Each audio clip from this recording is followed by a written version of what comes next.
Hello dear students, today we will discuss new topic that is urea cycle. Dear students, आज हम लोग बात करेंगे यूरिया साइकिल्स की। डियर स्टूडेंट्स, इसके पहले हम दो क्लास में descriptive product and their elimination chapter का पार्ट 1 और पार्ट 2 कंप्लीट कर चुके हैं। आज उसी चैप्टर में कंटिन्यू हम लोग पार्ट 3 की बात करेंगे। सो लास्ट पार्ट रहेगा इस चैप्टर का। सो आइए देखते हैं यूरिया साइकिल।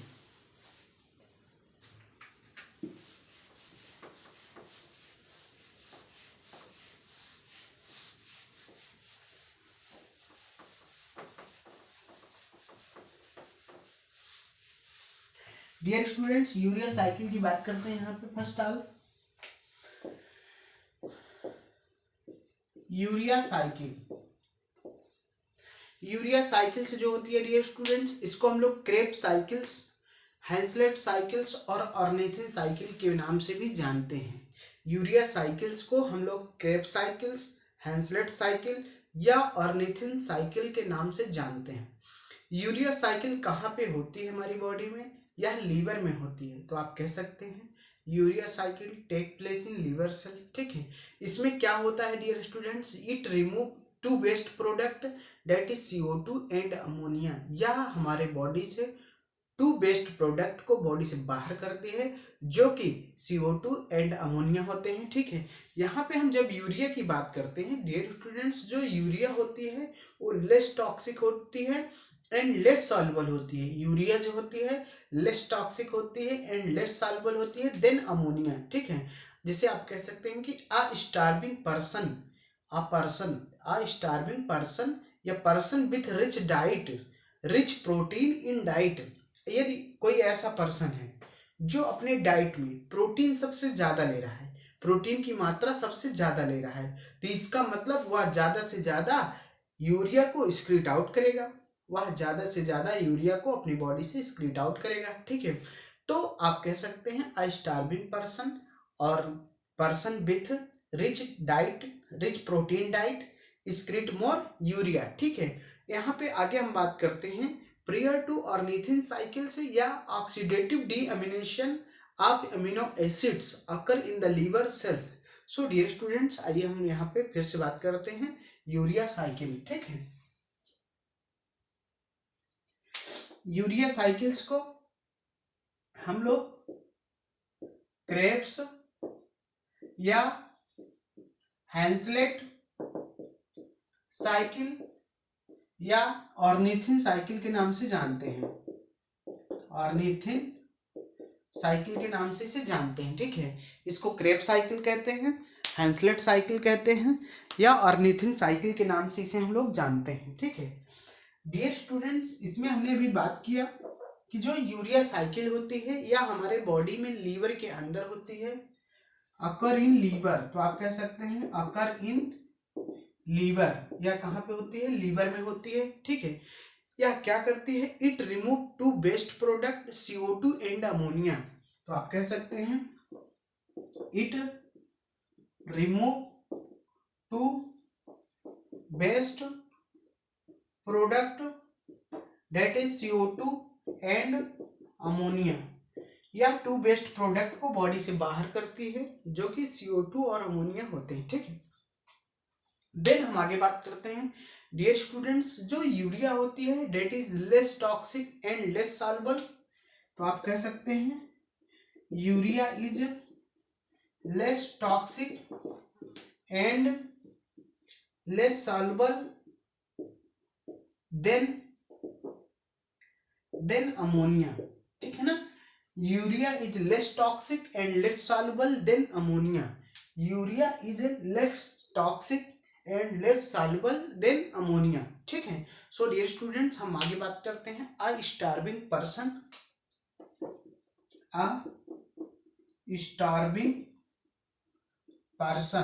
ठीक है ना, अ स्टार्विंग पर्सन।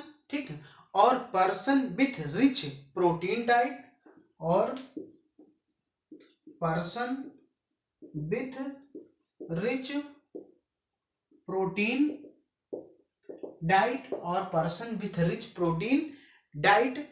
ठीक है, वो क्या करेगा? Excrete more urea.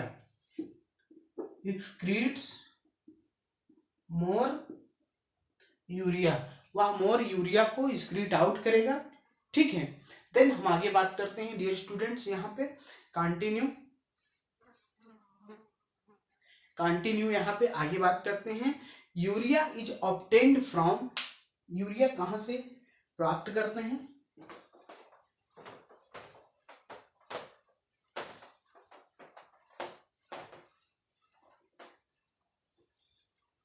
इसमें हम आगे देखते हैं, urea is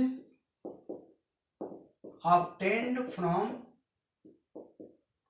urea is obtained from before ornithine, from before ornithine, urea is obtained from before ornithine. 1 molecule of urea require 3 ATP. 1 molecules of urea require 3 ATP. 1 molecule of urea require 3 ATP. 1 molecule of urea require 3 ATP. ठीक है, urea is obtained from before ornithine, 1 molecule of urea require 3 ATP. ठीक है, then हम आगे बात करते हैं, highest concentration of urea is found in hepatic vein and lowest in renal vein. ठीक है, तो यहाँ पे यूरिया का सबसे ज्यादा अगर कंसंट्रेशन देखा जाए तो हिपैटिक वेन के अंदर पाया जाता है, और सबसे कम कंसंट्रेशन इसका देखा जाए तो रेनल वेन के अंदर पाया जाता है। ठीक है, तो आप कह सकते हैं highest concentration of urea is found in hepatic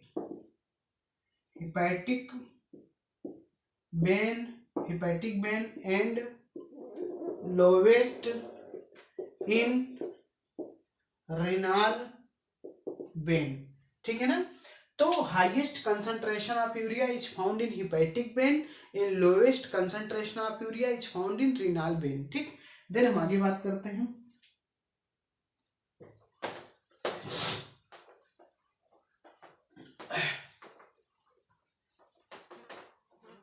dear students, then हम आगे बात करते हैं, यहाँ पे आगे देखते हैं कि जो माइराइन बोनीफेसिस होती हैं वो ड्रिंक एक्सेस मोर वाटर। ठीक है, माइराइन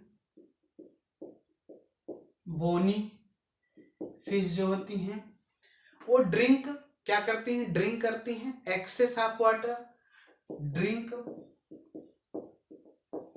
एक्सेस ऑफ वाटर। ठीक है, marine bony fish drink excess of water, marine bony fish drink excess of water and excrete monovalent salt and excretes monovalent salt and excrete monovalent salt। तो marine bony fish drink excess of water and excrete monovalent salt and excrete monovalent salt through chloride cells. किसके थ्रू? Through chloride cells, chloride cells के through. ठीक है ना, date is आइनोसाइड, जिसको हम लोग कहते हैं आइनोसाइड्स, डेट इज आइनोसाइड्स। ठीक, and divalent salt through faeces and divalent salt and divalent salt through faeces, through faeces. ठीक है, सो डियर स्टूडेंट्स, यहाँ पे marine bony fish drink excess of water and excrete monovalent salt through chloride cells, that is ionocytes, and divalent salt, that is through ficus. ठीक है, then हम आगे बात करते हैं, इलास्मो ब्रांचेज जो सार्क होती हैं एंड सिलोकैंथ होते हैं, एंड चिलोएंथ होते हैं। आइए हम लोग बात करते हैं आगे।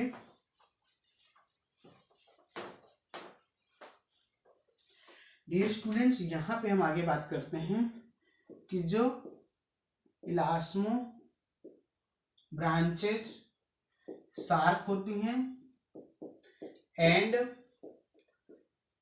जो सिलोएंथ होते हैं ठीक, एक्यूमुलेट ऑस्मोलाइट, जो क्या करते हैं, accumulate osmolytes like urea and trimethyl amine oxide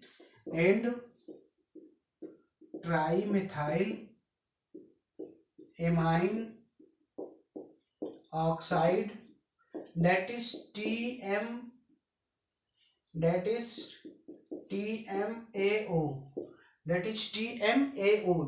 TMAO, trimethyl amine oxide, that is TMAO, ठीक है ना।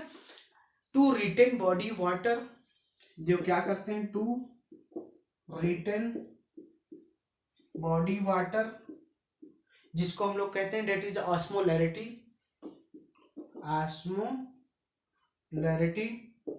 To retain body water that is osmolarity, यानी कि elasmobranchs that is shark and coelacanth accumulates osmolyte like urea and trimethyl amine oxide that is TMAO, to retain body water osmolarity, then हम dear students आगे बात करते हैं यहाँ पे।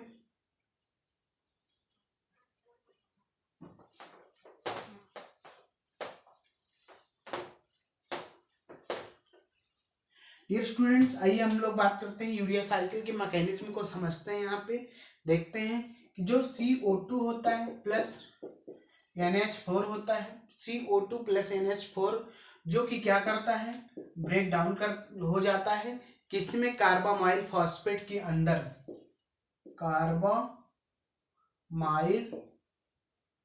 Phosphate में क्या होता है, ब्रेक डाउन हो जाता है। CO2 plus NH4 is break down into carbamyl phosphate, जो यह क्या करता है, यह ऑर्निथिन के साथ मिलकर सिट्रुलिन में बदल जाता है, यह सिट्रुलिन क्या करता है, अर्जिनो सक्सिनेट में बदल जाता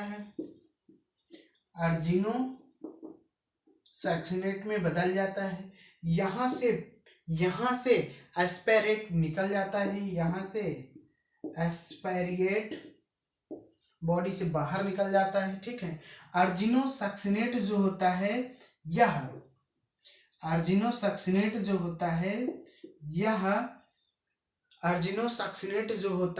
यह फ्यूमरेट को बाहर निकाल के अर्जिनिन में बदल जाता है,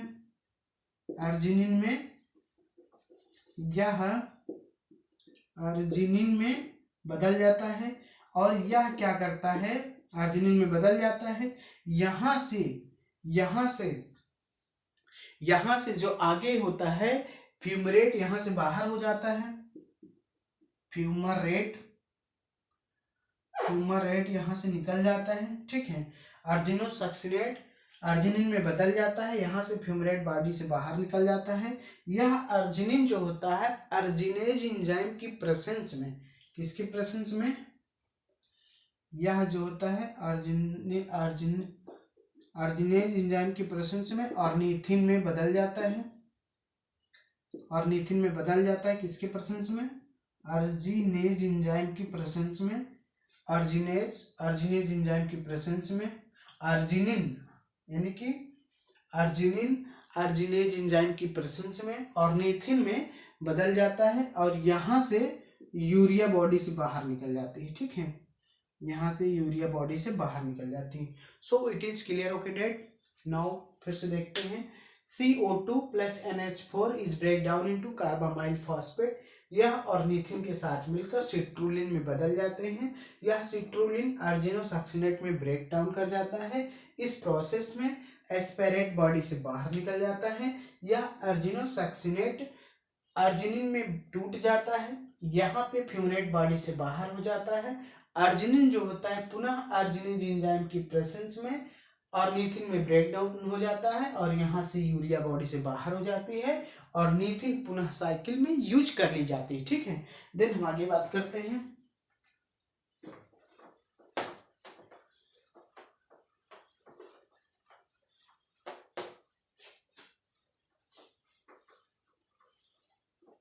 डियर स्टूडेंट्स, देन हम लोग आगे बात करते हैं regulation of glomerular filtration and blood volume.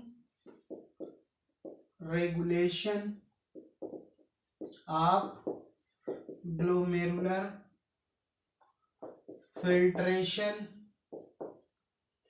Filtration and blood volume. Regulation of glomerular filtration and blood volume, ठीक है ना। इस प्रोसेस में हम देखते हैं जैसे मायोजेनिक कंडीशन में हम देखते हैं इंक्रीज इन बीपी, जब बीपी बढ़ जाती है, इंक्रीज इन बीपी। इस कंडीशन में क्या होता है, जब बीपी बढ़ जाती हो तो यहाँ पे एफरेंट आर्ट्रियोल जो होता है डायलेट कर जाता है, यह डायलेट्स कर जाता है, एफरेंट आर्ट्रियोल डायलेट कर जाता है और यहीं पे जो इफरेंट आर्ट्रियोल होता है, इफरेंट आर्ट्रियोल जो होता है वो कॉन्स्ट्रिक्ट कर जाता है, ठीक है। तो यहाँ पे एफरेंट आर्ट्रियोल डायलेट कर जाता है एंड इफरेंट आर्ट्रियोल कॉन्स्ट्रिक्ट कर जाता है, ठीक। देन हम आगे बात करते हैं यहाँ पे regulation of glomerular filtration and blood volume. Myogenic condition, increase in blood, जब बीपी बढ़ता है तो एफरेंट आर्ट्रियोल डायलेट करता है और इफरेंट आर्ट्रियोल कॉन्स्ट्रिक्ट करता है, ठीक है। देन हम आगे बात करते हैं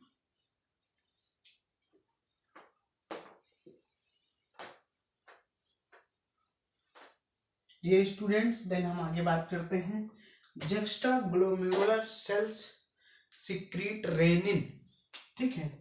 यानी कि जो जक्स्टा ग्लोमेरुलर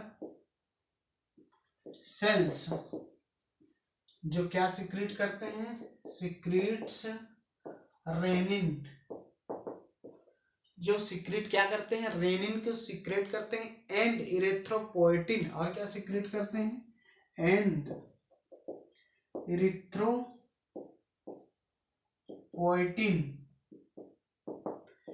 इरेथ्रोपोएटिन, ठीक है। विच कंट्रोल रेनिन एंजियोटेंसिन, जो क्या कंट्रोल करते हैं, विच कंट्रोल रेनिन एंजियोटेंसिन, विच कंट्रोल रेनिन एंजियोटेंसिन, विच कंट्रोल रेनिन एंजियोटेंसिन, ठीक है। जो क्या कंट्रोल करता है, रेनिन एंजियोटेंसिन को कंट्रोल करता है, उसके सिस्टम को क्या करता है, कंट्रोल करता है, ठीक है। यानी कि आप कह सकते हैं कि juxta glomerular cells secrete renin and erythropoietin which control renin angiotensin system, जो क्या कंट्रोल करता है, रेनिन एंजियोटेंसिन सिस्टम को कंट्रोल करता है, ठीक। देन हम आगे बात करते हैं यहाँ पे, आइए देखते हैं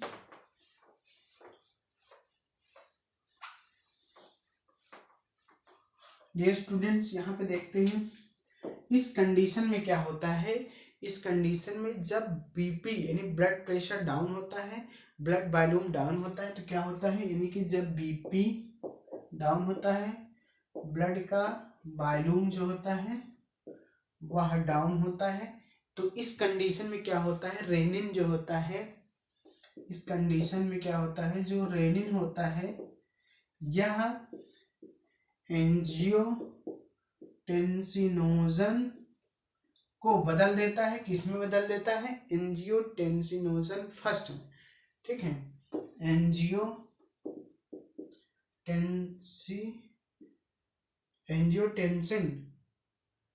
एंजियोटेंसिनोजन को एंजियोटेंसिन फर्स्ट में बदल देता है, ठीक है, फर्स्ट में बदल देता है। यह एंजियोटेंसिन फर्स्ट एंजियोटेंसिनोजन सेकेंड में कन्वर्ट हो जाता है, ठीक है।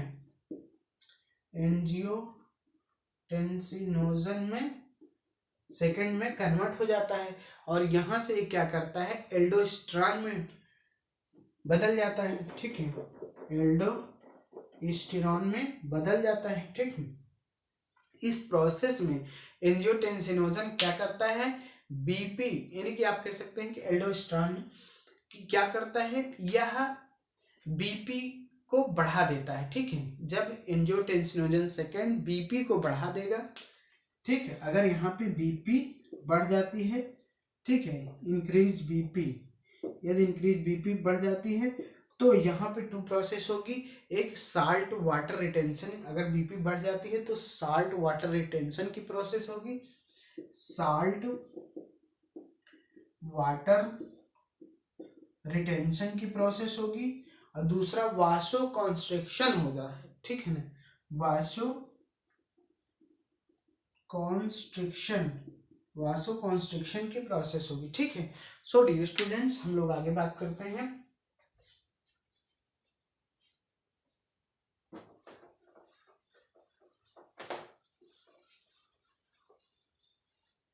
आइए हम लोग बात करते हैं कि जो ये एल्डोस्टेरॉन होता है, एल्डोस्टेरॉन जो होता है डियर स्टूडेंट्स, जो एल्डोस्टेरॉन होता है, इंक्रीज सोडियम रीएब्जॉर्प्शन, जो क्या करता है, increase sodium reabsorption, increase sodium reabsorption. ठीक है ना, increase sodium reabsorption in blood and in blood, कहाँ पे, इन ब्लड में, एंड पोटेशियम का, और क्या करता है, पोटेशियम के प्लस का क्या करता है, एक्सक्रीशन इन यूरिन, के प्लस एक्सक्रीशन इन यूरिन। यहाँ पे aldosterone increase sodium reabsorption in blood and potassium excretion in urine. ठीक है, देन हम आगे बात करते हैं कि जो एडीएच होता है प्रोमोट करता है किसको, 20% वाटर रीअब्जॉर्प्शन। जो यहाँ पे एडीएच होता है that is promote 20% of water, ADH promote 20% of water reabsorption,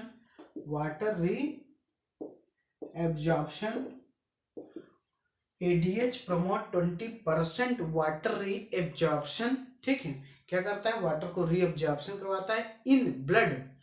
ठीक है ना, सॉरी यहाँ पे देखिए फिर से, ADH promote 20% of water absorption via DCT. ठीक है ना, जो किसका काम करता है, फैकल्टेटिव H2O एब्जॉर्प्शन का काम करता है, जो फैकल्टेटिव H2O एब्जॉर्प्शन का काम करता है, फैकल्टेटिव H2O एब्जॉर्प्शन का काम करता है। यहाँ पे हमने बात किया ADH promote 20% of water reabsorption via DCT, facultative H2O absorption. ठीक, देन हम आगे बात करते हैं डियर स्टूडेंट्स, यहाँ पे deficiency of ADH and vasopressin. तो आप कह सकते हैं डिफिशियंसी ऑफ ADH या vasopressin, deficiency of ADH and vasopressin, जो क्या, जिससे क्या होता है, डायबिटीज इंसिपिडस होता है, डायबिटीज इंसिपिडस होता है। Deficiency of ADH and vasopressin, जिससे क्या होता है, ठीक है, डायबिटीज इंसिपिडस होता है, जो क्या करते हैं, इंक्रीज यूरिन वॉल्यूम, जो इंक्रीज यूरिन वॉल्यूम को बढ़ा देते हैं, increase urine volume, increase urine volume के यूरिन के वॉल्यूम को बढ़ा देते हैं, उसकी मात्रा को बढ़ा देते हैं। ठीक, डिफिशियंसी ऑफ एडीएच वासोप्रेसिन क्या करते हैं, ये डायबिटीज इंसिपिडस को कॉज करते हैं, जो इंक्रीज यूरिन वॉल्यूम को बढ़ा देते हैं। ठीक है, देन हम बात करते हैं आगे। यहाँ पे जो अल्कोहल होते हैं, टी होते हैं, ये सभी क्या करते हैं, डायरेटिक्स होते हैं, जो कि यूरिन आउटपुट को बढ़ा देते हैं, जो क्या करते हैं, यूरिन आउटपुट को बढ़ा देते हैं। तो आप कह सकते हैं कि alcohol T, alcohol T, alcohol T, जो अल्कोहल होते हैं, टी होते हैं, increase urine output, increase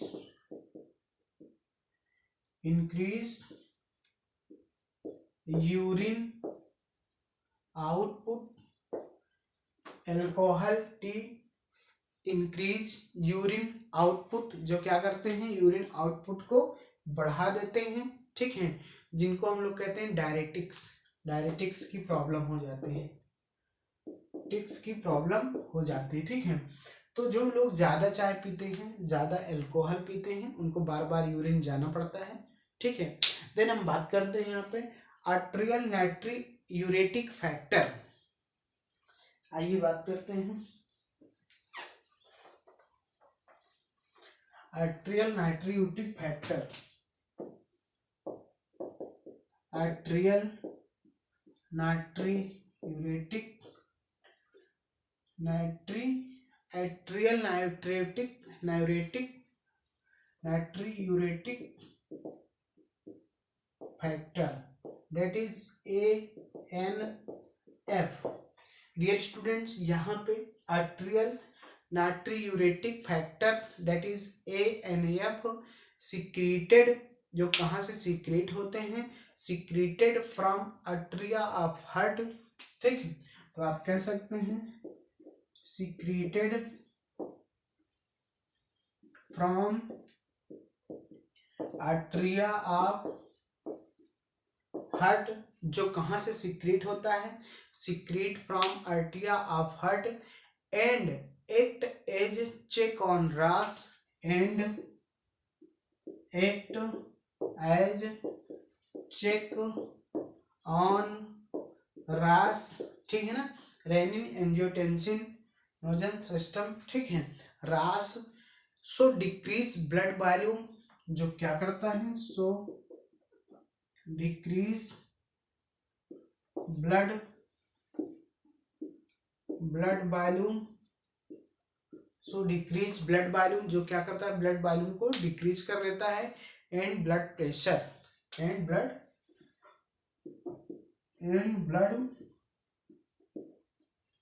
pressure. ठीक है, तो arterial natriuretic factor that is ANF secreted from arteria of heart and act as check on RAS, so decrease blood volume and blood pressure।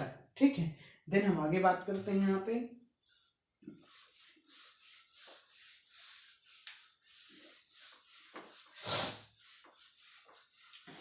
Dear students, आइए हम लोग आगे बात करते हैं। यहाँ पे आगे ये देखते हैं कि जो रेनाल थ्रेशोल्ड फॉर ग्लूकोज के लिए जो वैल्यू होती है उसकी 180 मिलीग्राम पर DL होती है। ठीक है, तो आप यहाँ देखिए रेनाल थ्रेशोल्ड फॉर ग्लूकोज कितना होता है, 180 मिलीग्राम पर DL होता है। ठीक है, बहुत ही इजी है, renal threshold for glucose 180 milligram पर DL। ठीक है, देन हम आगे बात करते हैं कि किडनी। डियर स्टूडेंट्स, जो kidney stone are made up of calcium oxalate, kidney stone are made of calcium oxalate that is CaCO3। ठीक है, तो kidney stone are made up of calcium oxalate and CaCO3, ठीक है। Then हम आगे बात करते हैं यहाँ पे डियर स्टूडेंट्स, आइए बात करते हैं यूरिन के बारे में।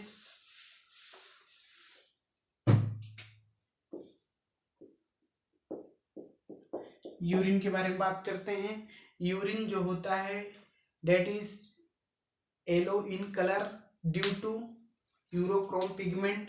यह is yellow in colour due to urochrome pigment. Urine is yellow in colour due to urochrome pigment, ठीक है। डेली डिस्चार्ज ऑफ यूरिन, अगर आपसे बात किया जाए डेली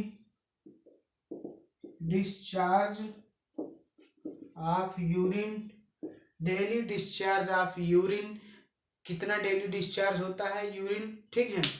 तो आप कहेंगे 1 से 1.5 लीटर, ठीक है। 1 to 1.5 लीटर पर डे, ठीक है, पर डे।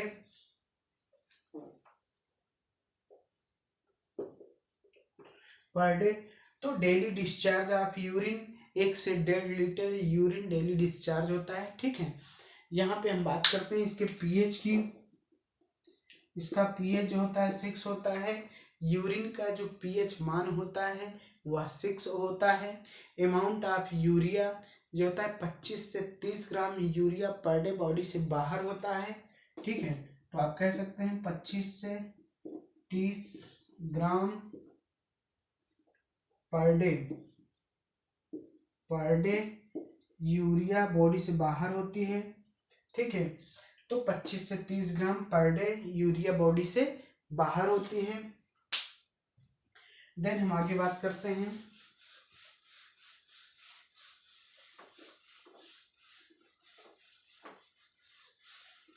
डियर स्टूडेंट्स, आइए हम लोग आगे बात करते हैं कि जो लंग्स होती है remove 18 litre CO2 per day, ठीक है। जो लंग्स होती हैं that is 18 litre CO2, that is 18 litre, जो क्या करती हैं lungs remove 18 litre CO2 per day. Lungs remove 18 litre CO2 per day, ठीक है। लंग्स क्या करता है 18 litre CO2 per day body से बाहर करता है। And H2O every day, H2O every day, ठीक है, H2O एवरी डे, ठीक। देन हम आगे बात करते हैं यहाँ पे कि जो लीवर होती है डियर स्टूडेंट्स, जो बॉडी में लीवर पाया जाता है ये लार्जेस्ट ग्लैंड होता है, यानी कि जो लीवर होता है डेट इज लार्जेस्ट ग्लैंड। जो लीवर होता है डेट इज लार्जेस्ट ग्लैंड, जो क्या करता है discharge bile substances, discharge bile substances, bile substances को क्या करता है डिस्चार्ज करता है। बाइल सब्सटेंसेस क्या होते हैं जैसे bilirubin and biliverdin, such as like, जैसे bilirubin and biliverdin, bilirubin and biliverdin cholesterol degraded steroid hormone, cholesterol degraded steroid hormone, cholesterol degraded steroid hormones, vitamin and drugs, vitamin and drugs, vitamin and drugs, they are passed along fecal matter, they are passed along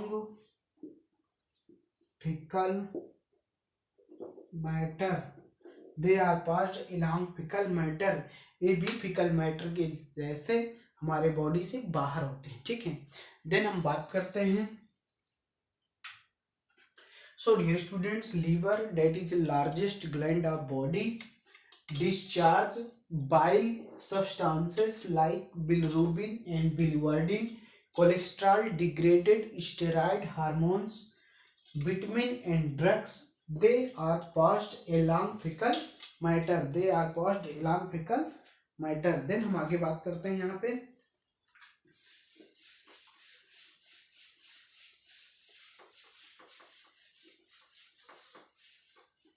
dear students, जो हमारी body से sweat निकलता है, sweat पसीना जो निकलता है, वो क्या करता है, मेंटेन टेम्परेचर, टेम्परेचर को मेंटेन करता है, मेंटेन्स टेम्परेचर, टेम्परेचर को क्या करता है, मेंटेन करता है। जो स्वेट बॉडी से निकलता है वो मेंटेन टेम्परेचर, टेम्परेचर को मेंटेन करता है, ठीक है। Also discharge NaCl and urea, also discharge NaCl and urea, also discharge NaCl and urea, lactic acid and H2O, lactic acid and H2O, ठीक है, lactic acid and H2O। Then हम आगे बात करते हैं,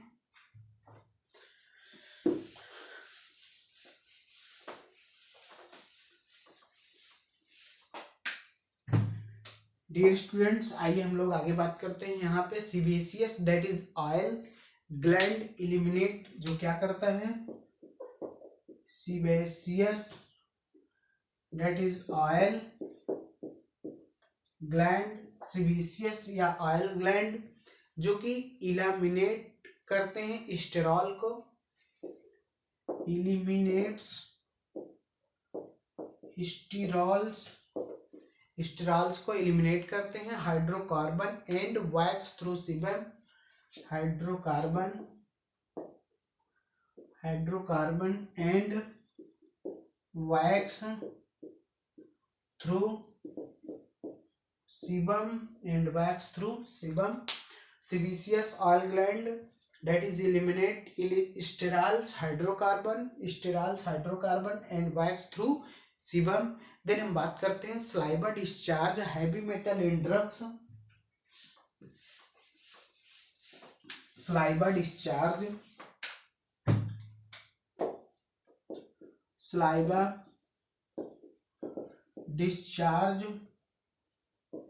heavy metal and drugs, saliva discharge heavy metal and drugs, ठीक है। Then हम आगे बात करते हैं हीमोडायलिसिस जो होता है, हीमोडायलिसिस कब होता है, is done during uraemia, is done during uraemia की कंडीशन में हीमोडायलिसिस होती है बॉडी के अंदर, ठीक है। जो क्या करता है, urea increase in blood, urea increase in blood, ठीक है। तो हीमोडायलिसिस की प्रोसेस ड्यूरिंग